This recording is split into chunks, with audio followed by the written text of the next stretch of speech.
নমস্কার বন্ধুরা, আজকে আমি একটা খুব হেলদি আর খুব তাড়াতাড়ি বানানো একটা রেসিপি নিয়ে তোমাদের সাথে শেয়ার করতে এসেছি। শীতকাল, এই শীতকালে তো অনেক রকমের সবজি পাওয়া যায়, যেটা গরমকালে আমরা এতটা ভালোভাবে অ্যাভেলেবেল পাইও না মার্কেটে। তো এটা খুব তাড়াতাড়ি বানানোর একটা রেসিপি, যেটার মধ্যে ব্রোকলি আছে, গাজর আছে, পেঁয়াজ আছে, আর সুইট কর্ন দিয়েছি, আর ক্যাপসিকাম। এছাড়াও তোমাদের যদি আরও পছন্দ মতো কিছু সবজি থাকে, সেগুলোও এটার সাথে তোমরা অ্যাড করতে পারো। যত সবজি দেবে ততই এটা আরও বেশি টেস্টি লাগে খেতে। ইভেন যারা চিকেন খাও, এর সাথে হালকা করে চিকেন জাস্ট সটে করেও অ্যাড করতে পারো, ওটাও খুব টেস্টি লাগে খেতে। তো আজকে যেহেতু ভেজই খাবো, তার জন্য আমি চিকেনটা অ্যাড করিনি, এটাতে জাস্ট নর্মালি করেছি। তো প্রথমে আমি ব্রোকলিটাকে একটু বয়েল করে নিয়েছি, আর গাজরটা আমি এমনিই দিয়েছি, কিন্তু তোমরা যদি চাও তো গাজরটা তোমরা একটু হালকা বয়েল করেও দিতে পারো। সঙ্গে বাকি যে সবজিগুলো আছে, যেটা যেরকম সিদ্ধ হয়, যেরকম ব্রোকলিটা অলরেডি সিদ্ধ করা আছে, তো একটু হালকা টস করলে ওটা একটু বেশি সেদ্ধ হলে ভালো লাগবে খেতে।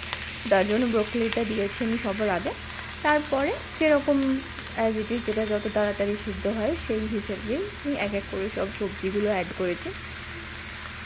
আর সঙ্গে যেরকম যার টেস্ট ওয়াইজ নুন অ্যাড করেছি, আর গোলমরিচের গুঁড়ো অ্যাড করেছি একটু টেস্টের জন্য, একটু ঝালের জন্য।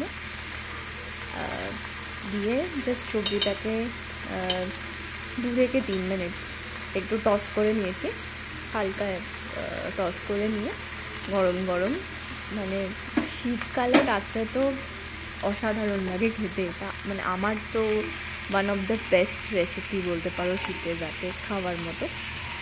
আর এটা তোমরা রুটি দিয়েও ট্রাই করতে পারো, রুটির সাথেও এটা ভালোই লাগে খেতে। বা অনেক সময় যারা র্যাপের ভেতরেও তোমরা স্টাফিং হিসেবে এই সবজিটাকে ইউজ করে তোমরা ট্রাই করতে পারো। তো এই সবজিটা সত্যিই খুব টেস্টি হয়, আর খুব তাড়াতাড়ি বানানো হয়ে যায় সবজিটা, একদম অল্প সময় লাগে বানাতে। শুধু এইটুকু বলতে পারি যে এগুলো কাটতে একটু টাইম লাগে সবজিগুলো, কারণ অনেক রকমেরই সবজি আছে, তো চপিংয়ে একটু বেশি টাইম লেগে যায়। তো জাস্ট চপিংটা করা থাকলে 3 মিনিট ম্যাক্সিমাম, 3 থেকে 4 মিনিটের মধ্যে আমার এই রান্নাটা হয়ে গেছে কমপ্লিট। আর চলো, যাই হোক, তোমাদের সাথে আমি শেয়ার করলাম এটা।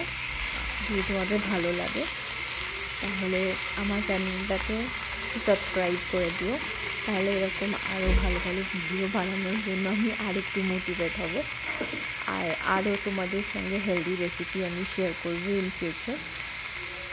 চলো, গুড নাইট, থ্যাংক ইউ।